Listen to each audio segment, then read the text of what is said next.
Boom, boom, boom. You all right, babe? Alrighty. The door was locked in the room. Yes. Oh, so I actually think I've seen this on TikTok.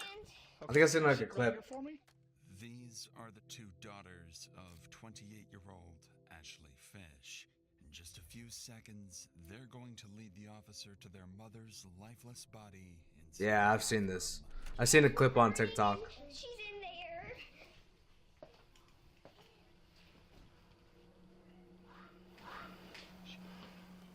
And as the Bruh. youngest daughter bravely guides her siblings to safety, police are still unsure whether this was self-inflicted or if there's a killer on the loose. But they'd eventually discover that Ashley's killer is closer to home than anybody expected, pulling investigators into one of the most tragic domestic dispute cases the state of Louisiana has ever seen.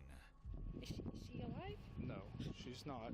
They're young. Yeah, he done a number on her, that's for sure. I wanted him to leave. Get out there. Leave the girls alone. I said I'd just shoot you. I don't even know. We've created a GoFundMe for these children, starting with a $10,000 donation of our own. If you'd like to help, more details are in the description. Alright. Maybe. On a quiet April evening in the small city of DeRidder, Louisiana, police Well, let's just say something else. 911 call. But what would shock the dispatcher is the eerie calmness of the caller.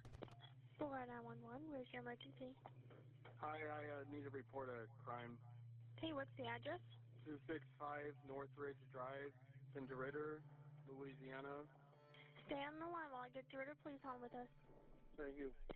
At this moment, the caller hangs up, leaving officers worried he might be in immediate danger. Officer Josh Stanford rushes to the reported address, unaware that he's only moments away from discovering a scene more disturbing than he could ever imagine.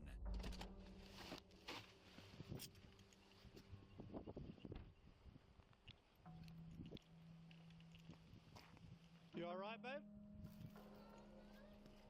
The door was locked in the room. Yes. And Okay, can you sit right here for me? yes. Is anybody in there? No. My sisters are inside right there. Okay. And we got my mommy. The eggs were burning and she's in there. Okay, y'all come in here. Come right here. No, I don't want to go. Come here. Stay in here. Stay in here.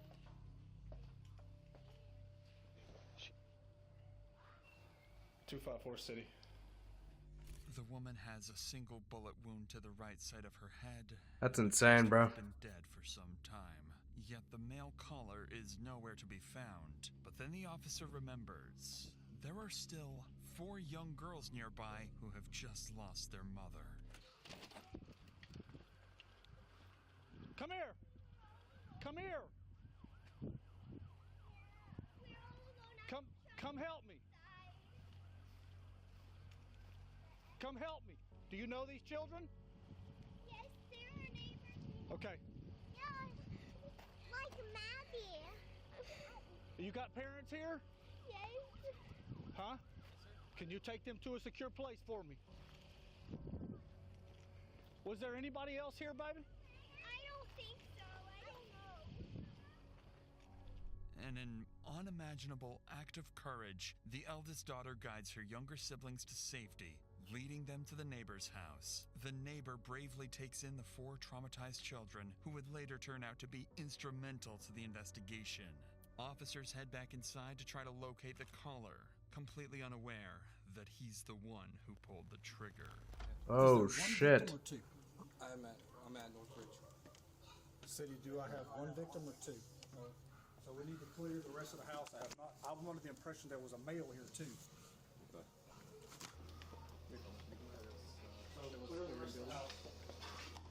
City police! Hey, city police! Go right. Police department!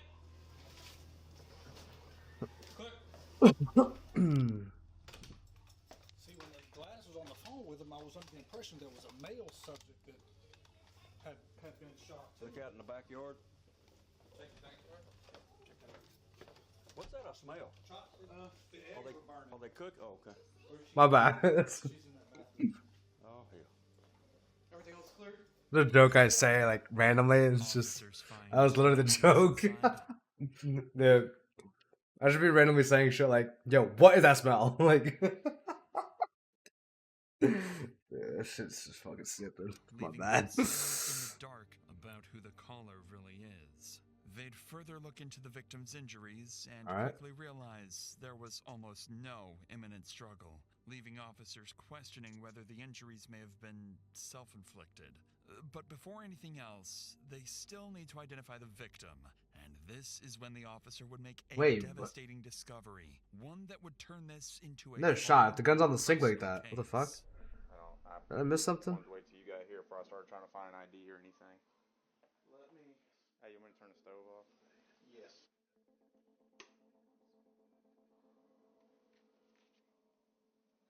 Ashley Fish. Nobody else. You said kids were in the house, or They're, kids. they're across the street. Ashley Fish. I'm assuming young based off of what I'm seeing here. I went to school with her. Did you? Yeah. So she's from East Beauregard? Yeah. And moved away. She any kin to Josh Fish? No, I don't think so. She's your age though, or? Yeah. We graduated together, so we're about the same. Lead Detective Cooley immediately recognizes the name, 28-year-old Ashley Fish. He knew Ashley as a DeRitter local, someone who married her high school sweetheart and had only recently moved back to Louisiana from Texas. Determined to find answers and uncover who murdered his friend, he turns to the neighbors for more information. Meanwhile, other officers begin reviewing neighborhood CCTV footage, searching for anyone who may have been at the house besides Ashley and the children. And they're about to discover that... Dude, being an investigator is like seems like such a cool job, but damn, I don't think I could handle those hours, bro. Those hours, bro, like you're on the fucking case, bro. And it's just someone tough. else was indeed inside. Someone who is already on the run. Detective Cooley, Beauregard Sheriff's Office. Hey, Jeff Brown. Nice to meet you, sir. Yes, sir. Hey, y'all mind if I ask y'all a couple questions real quick? Yeah, you can ask me anything, but I really didn't see anything. The only one that saw anything was my son. Your son, the one that was mowed. He was mowing out here. Okay. What's your Buddy, Detective Cooley. Nice to meet you. Heard you kind of saw some stuff, just a little bit. Not much, but you seen some, something happen next door? Well, I was just mowing a lawn, and then I saw, like, the car of the owner or whatever leave. Lining up with what the boys saw, another neighbor offers ring camera footage showing a black truck leaving Ashley's house just minutes before the 911 call. Desperate to learn who was driving that truck, officers turn to the next neighbor, unaware they're about to speak with the victim's best friend and is someone who knows exactly who the driver is. The worst freaking state to live in. Bro. What the disrespect? What's that? What the doctor disrespect? My house, can you tell us what's going on? It's not good. Is she alive? No, she's not. Was she shot? Yes. She was out here earlier when about 5 o'clock or so. I saw her out here. Everything seemed fine. There was a truck. She has a significant other. She was going through a divorce, and they're legally separated. But he was here. The black truck was here. Yes, ma'am. Do you think he shot her? Well, I can't tell you a whole Okay, lot. I got it. So as long as I the don't children know. are safe with you for now, we'll take care of it from As far there. as I know, her. Gosh, I'm assuming that it was Tyler was the person that was here. I don't know if that was his truck. He usually drives a black truck. And then her husband's name is John Fish. She would go on to identify their main suspect as 34-year-old Tyler Durachowski, Ashley's new boyfriend. Detectives immediately begin digging into his history, gathering anything What they the could Windows find, 10 background? Seriously? Yo, update your shit, bro. Just as they're about to begin the manhunt, another 911 call I need to comes update in, my shit too. and I need to get a it's new the killer PC. himself. Honestly. Hi, I need to turn myself in to the police. Okay. I don't know how to do this. Are you wanted? Do you have an active warrant? No, I just committed a crime. Okay, what crime did you commit? I shot somebody. Okay, where are you located? What the fuck? At Burke's Outlet in DeRitter. I'm in the parking lot, and I just I'm gonna wait here to get picked up. Okay, who did you shoot? A woman, Okay, what is her name? Ashley Fish. Officers rush to the Oh, address he fuck. gave, an empty parking lot. Still baffled as to why he confessed and why it took him so long to come forward. Knowing he likely killed a woman in front of her children, they brace themselves, fully expecting anything to go wrong at any moment, or even an ambush. Suspect is going to be in first parking lot. Vehicle.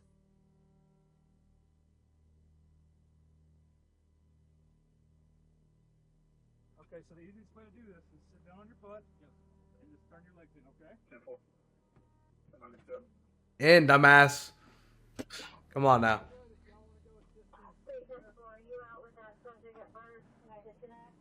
With the main suspect arrested, officers have no idea the The hell, boy? investigation is moments away from taking another unexpected turn. When they search his vehicle, they find no weapons, but they do find multiple prescription drugs, vials of testosterone, and syringes. To their surprise, Tyler seems unusually calm for someone who just took a life.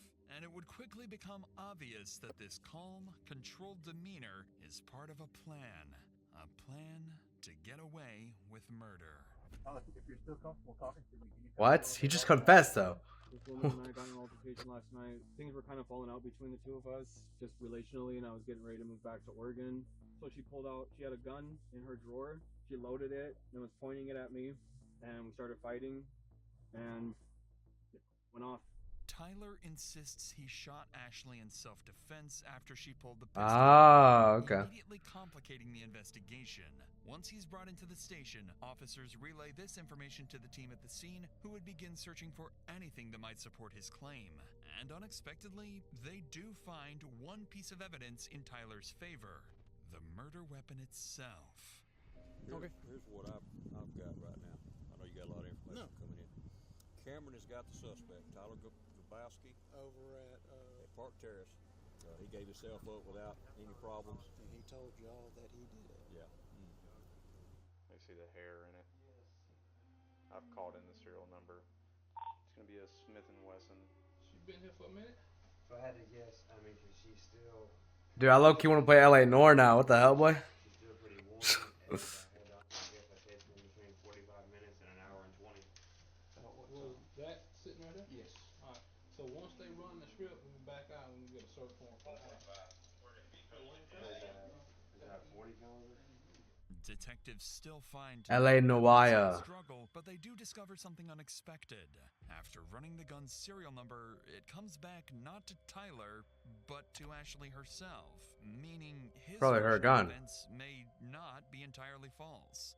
And with that, investigators begin to grasp just how little physical evidence actually ties Tyler to the shooting. They then finish processing the scene, send Ashley's body for autopsy, and her phone for forensic examiners to be unlocked. Shortly afterwards, the grandparents arrive at the scene to pick up the 4 traumatized children into their care.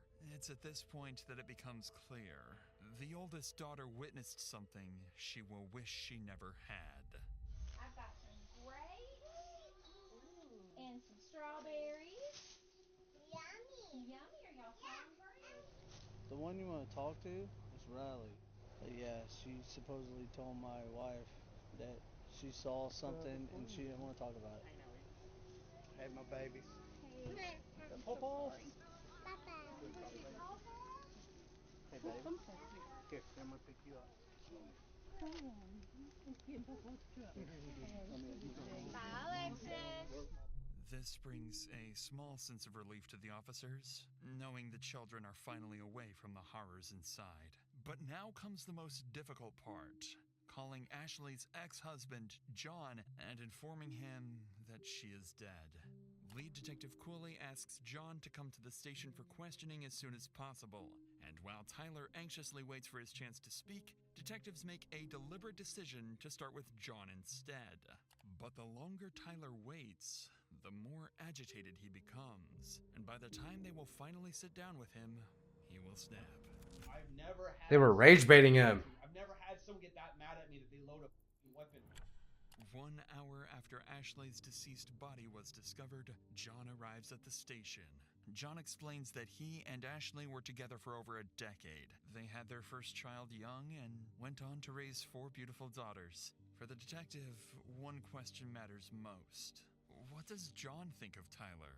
Is he capable of hurting Ashley, or was he simply in the wrong place at the wrong time? But before that, something else weighs heavily on John. He still has to explain to his daughters why they will never hear their mother's voice again. I just want to let them know that she's no longer with us. Mom's no longer with us, you know. She's an angel now. Yeah. The 6-year-old and the 4-year-old, they don't really know. They're kind of like, oh, she's an angel. They're going to talk a little bit about it, and they're more concerned about how she's flying and everything, you know. Right. I don't know what she's seen or not, but that's got me real bent out of shape, you know. On that devastating note, yeah, I don't think this guy has anything to do with it. Final moments leading up to Ashley's death. Tragically, Ashley seemed to sense that Tyler might harm her, and just moments before she died, she would make her final cry for help. When I see that, he's calling, what runs through my head is great. We got some bull crap. We got some bull crap there. It's boy Tyler. They're trying to drag me into this, and I don't want to be part of y'all's drama. I don't want to be part of y'all's drama. Nothing in the past has ever felt like there was anybody in danger. Talking to my kids. Kids never tell me anything's going bad around the house, so I'm not really feeling too in it. And through all this time, you know, I text back, I'm not trying to get in y'all's drama. That's when she texts, he won't leave, I know. As soon as I got that, when I actually looked and seen that he's not leaving, I called. And she's like, hello. And the first thing I go, what's going on? He's mad because he's got to leave. I said, are my kids okay? Are my kids safe? And she said, yes. Because I was a little concerned, but I wasn't like super, I'm just ready for him to leave, like, hung up. And then I texted her, said, talk to my kids, please, at 6:55. I just couldn't get a hold of her, and I was like, this is weird. This is just, you know, it was just odd. This is the moment. At 6:55 p.m., John lost all contact with Ashley, and with it, the hope of ever rebuilding a future with her. Shortly thereafter, Detective Cooley wraps up his interview with John, who has made one thing clear. Ashley was a loving mother, incapable of harming anyone, and she deserves justice. Do not get a consolidation. Boy. Did you know that on Show dumb ass up, bruh. Still not ready to begin Tyler's interrogation, fully aware that physical evidence against him is alarmingly weak, the detective instead brings in Ashley's other relatives to give their statements, hoping to better understand Tyler's character and whether he truly is a cold-blooded murderer. And it doesn't take long for one thing to become clear. Every one of them deeply distrusted Tyler, to the point of even threatening his life, fearing he might one day snap and hurt Ashley.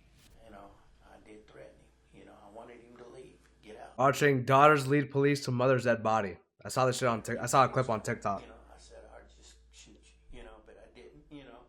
And I went home, and my wife and my daughter, you know, they talked some sense into, you know. But I mean, thoughts crossed my mind hundreds of times now, you know. If I'd have carried that out, I know it's bad, but they'd had the mama. He's there, and he comes out, and I think he shook my hand, and I'm like, you know, hey Tyler, nice to meet you, and whatnot. And he just goes straight in the door and picks up Ashley's guitar and goes and hikes his leg up on the damn trampoline and starts looking at the moon and playing guitar. And I'm like, Ashley, what in the is he doing? Can we just go inside? I don't want to hear this playing or something. You know, just something. He stops, and he come over there to pull us apart, and I just rear back and punched him in the side of the head. Damn. And I had told her, he needs to go. You know, you need to I did not like this guy, bro. get it done. Get him on the road. You know, last couple of weeks, she told me she hadn't made her decision. He did have to go, and this time it was for good. She said, I will be alone. And then this other guy, and I talked with my wife about it. I said, I don't understand why somebody that supposedly has got their living already set, you know, they ain't even got to work for a living to start seeing somebody that has 4 kids. He has no kids. I said, the only thing I can think of is maybe he's a damn I said, That sounds suspicious to me, you know? Yes. It What? quickly becomes clear to the detective that Ashley's relatives all wish she had stayed with John instead of Tyler, a walking red flag fully capable of snapping at any moment. But everything else investigators have is still circumstantial. Still, there's hope. Police did find some concerning items in his car. Multiple anabolic drugs known to affect mood, judgment, and irritability. Oh God. However, even with these This guy's a findings, rager. detectives are grasping at straws. Yet, with time slipping away, Detective Cooley knows he can't wait any longer. It's time to come face to face with their killer, who, by this point, has been waiting for hours, growing increasingly impatient to speak. With the right lawyer, he has a real chance to walk free. Without one, a single wrong word could now cost him his freedom for life. And for Detective Cooley, this isn't just another case. Ashley was his friend, someone he had known Oh for shit. years. Now he has to sit across from the man who has already confessed to killing her. Okay, if I record, it's just help me keep everything in track. So My biggest thing is I want to know who you are, because that's very important. We need to know who Ashley is. That's very important. It's not just the events of what happened tonight. It's the whole totality of the history with you guys, because that's going to help best explain everything that led up to where we're at. I'm gonna tell you that you remember the saying, "The truth will set you free." The truth will set you free in here. It's up to you. I can't make you. I would love to know. We would all love to know, just for the sake of you, and for the sake of Ashley, obviously. I mean, I feel like giving a statement just because I'm here. I don't know how long we wait for a lawyer to get here or whatever, but I just wanted to talk about what happened, tonight. So I don't know if that's. I think it's important, Okay. because right now we've got, obviously we have. I think I need to tell what happened. I left about 6 p.m. A little around 6 p.m. I'm not even quite sure when it was when I called the actual police department or called 911. Bro, what? What I had left it as, there were 4 children in the house and a woman. From the outset, detectives suspect Tyler has a plan, and that turning himself in may have been his. Yeah, he already fucked up. He already fucked up. He fucked up right there. Should have just answered his first question. Crystal clear. Everything that happened that night was, according to him, Ashley's fault. The woman and I had an altercation with a loaded weapon, and she has a bullet in her head. Never initiated violent contact on her like that. I'm not the one that pulled the gun. I don't have the gun. I don't want the gun. I don't want to in disputes with a gun. No intention to shoot Ashley. No. I've never had. I don't want to take a mother away from her 4 kids. That's not my thing. I closed the door. I locked the bedroom door to the bedroom so the kids don't go in there. I had emptied out the gun. It was empty, and I left it there, and I went out. I didn't know what the fuck to do. I'm sorry. I wasn't perfect. The kids were there. There's a 9-year-old there that's really responsible and was watching the kids. The neighbors were outside across the street, or I had seen neighbors outside at one point across the street. I felt like I just needed to go and be like, this just happened. So I drove to the parking lot down the street and just called 911. In Tyler's own words, the shooting was merely an altercation. But what stands out even more is how he refers to Ashley only as a woman, never as his partner or ex. Up until this point, Tyler has not shown any emotion when talking about Ashley, but detectives can sense something beneath the surface. Tyler avoids eye contact. He rambles, fidgets, and appears restless, almost like he's on the verge of a breakdown. And the moment detectives ask about Ashley's children, Tyler would finally crack. And she's got how many kids? 4 kids. 4. That's what I was told. Yes. Okay. Do you know their names and ages? Yes. Yeah. Emma's 2. Josie's 4.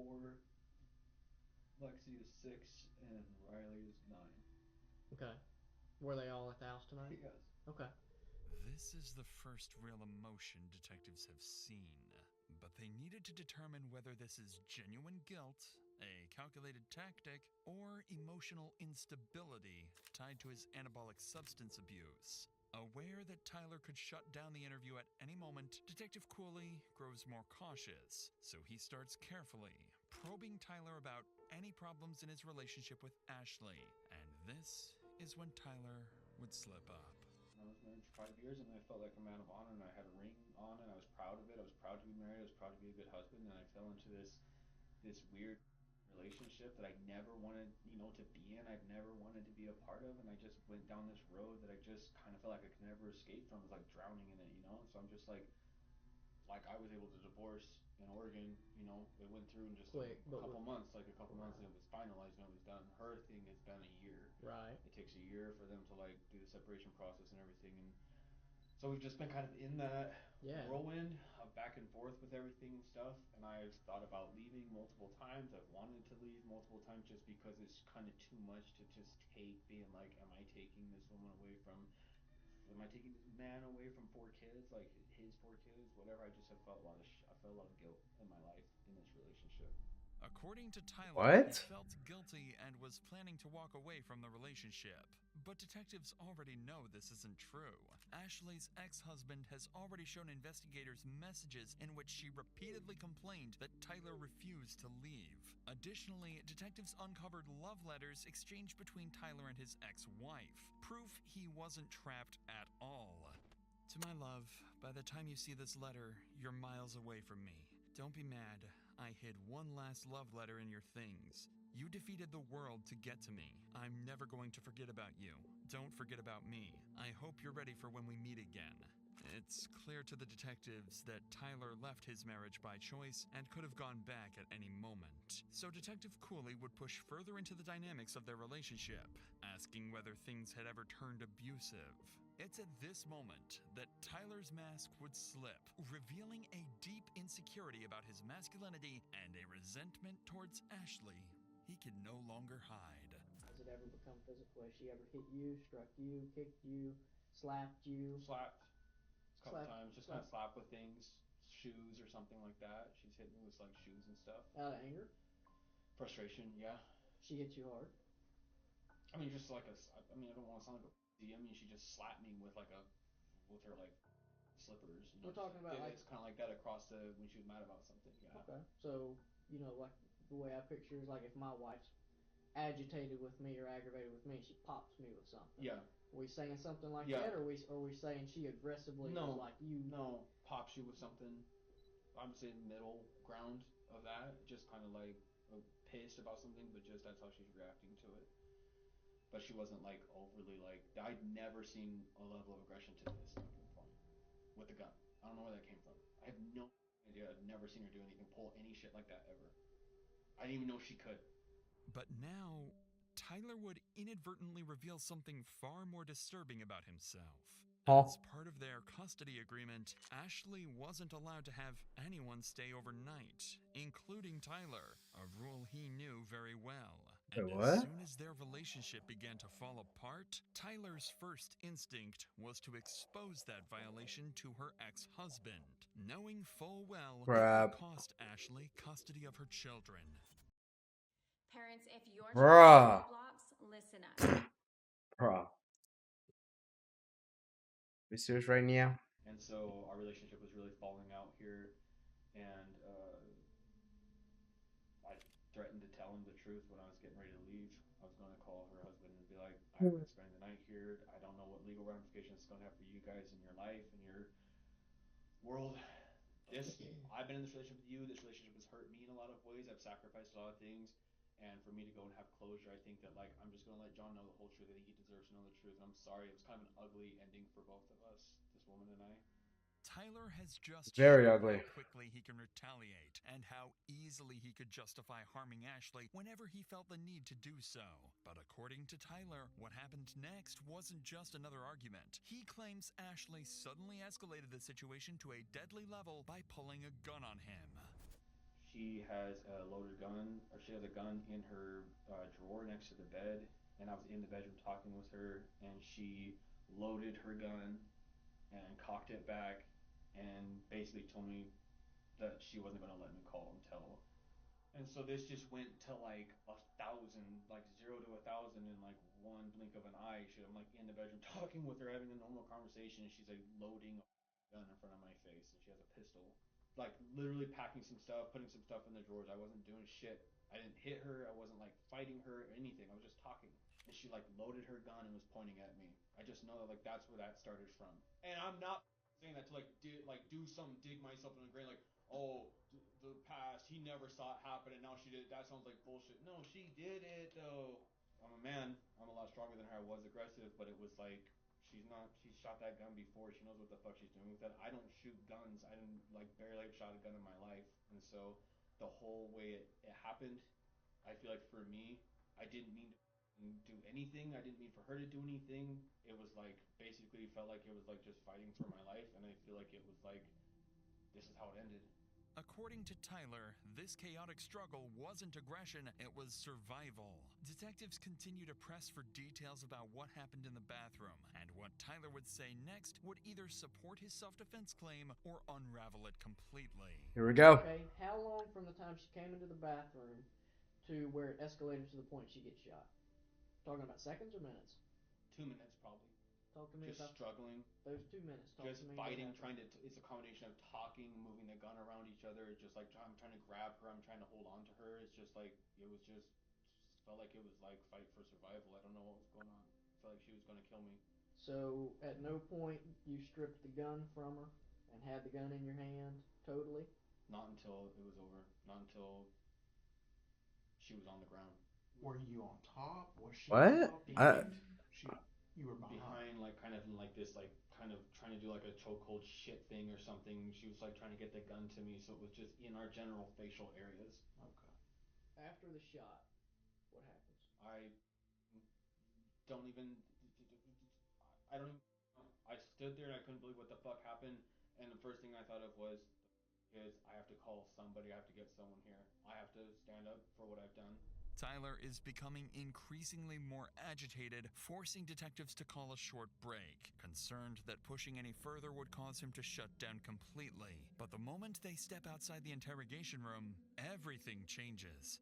New evidence comes in, and it directly contradicts Tyler's story.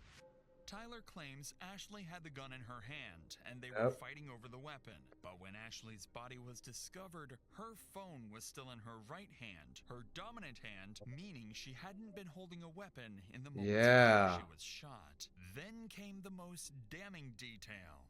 Ashley's hair was found inside the barrel of the gun. Combined with skull fracture patterns, it proved the weapon had been firmly pressed against her skin when fired. This wasn't self-defense. This was a cold-blooded execution. This was exactly what detectives needed. Armed with this evidence, Detective Cooley re-enters the room. And this time, he's ready to confront Tyler about his story. But to the detective's surprise, his controlled demeanor has disappeared. And Tyler is about to lash out. Well, do you feel like it probably just got out of hand? Yes.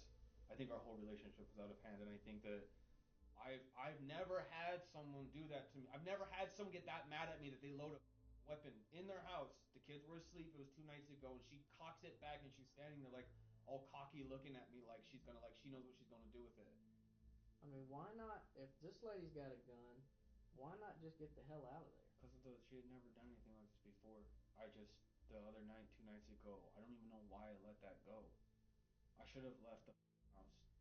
I guess is it fair to like say I was afraid for my life though? Yes. Like, is that fair to say that? I mean, I feel like the cop out there was like, "You're a big dude," and I feel like it's not fair if it's like, "You look like you can handle yourself. You could have just like punched her in the face or like kicked her or something or like done something." And I'm like, I don't know, man. You one bullet goes off and you're fucked. Yeah. So I just felt like it was like for me, it's not about that. That's right. It's about it was a fight for literally like I don't know what the fuck she's gonna do. She threatened me the night, so now I'm just like, I don't even know. It just feels like it was a accident. I didn't try to murder anybody. I didn't try to kill anyone. I don't know how. I don't know what happened. I don't know. I worked in the medical field, and I know that it's not good. I know that. Tyler's words What? no longer sound like the frustration of a man defending himself. They sound like hostility towards someone he blames for everything that happened. But this is when Tyler would start to realize he isn't coming across the way he hoped. And when detectives press a little harder, they're about to make their biggest mistake, pushing Tyler to shut down completely. I shouldn't even be talking about this, but Powerball and Mega Millions are trying to put me in. Rodgate, no, they are not. Shut up. Holy shit. You have a fucking King Ranch, brother. We're still missing some things that I feel that you're kind of rushing through, and I'm just processing today. I just want to feel like I'm like someone's like on like kind of listen like on my side. On your side, right? No, but I'm not trying to. I get what you're saying. I know. I've seen this in the movies. I know what I'm trying to do. Like it's like the more I tell now, it's like the better. What? Like, the more Dude. now it's like, but I'm getting to that place where it's like we're at like the heart of everything that happened. I'm trying to be really careful with like if I fuck up or if I say something stupid, I don't know what. The more I talk, I feel like the more it's like gonna look like, oh man, dude. I'm trying to explain the best I can of what happened. Right now, the whole world, if they know what just happened, is probably like that guy's a piece of shit. So I'm like feel really alone where I like don't have anyone. My family's not here. No one's here. I understand. I understand that Ashley's not here either, and I'm trying to process that shit right now. I know you are. But what we're gonna do is we're gonna refrain from any more questions. Understood. If you feel compelled to re-engage or say anything, you are more than welcome. You know, I appreciate you guys being patient with me. I know you guys gotta do this with people and stuff, and I'm not trying to tell you guys I don't want your counsel and I don't want to tell more and more and more. I just feel like I'm at that point, looking at that piece of paper, what I've told you. I want to be able to tell someone that's like, I'm kind of like sitting here going like, I hear what you're saying, maybe don't say anything, maybe some counsel. I know you guys are counseling me right now and I'm appreciating it, but I need someone else that just feels like it's like, does this, man. It's at this point that Tyler refuses to answer any more questions until his lawyer arrives. Right. With the evidence stacked against him, Tyler would ultimately be charged with second-degree murder Yeah, that's it? and 4 counts of child abandonment. He would go to trial maintaining that he acted in self-defense, but the state's case would be overwhelming. Tyler would be found guilty on all charges and sentenced to life in prison with no chance of parole. Thank you for watching and supporting our team. To help the 4 children affected by this tragic case, we've set... Good.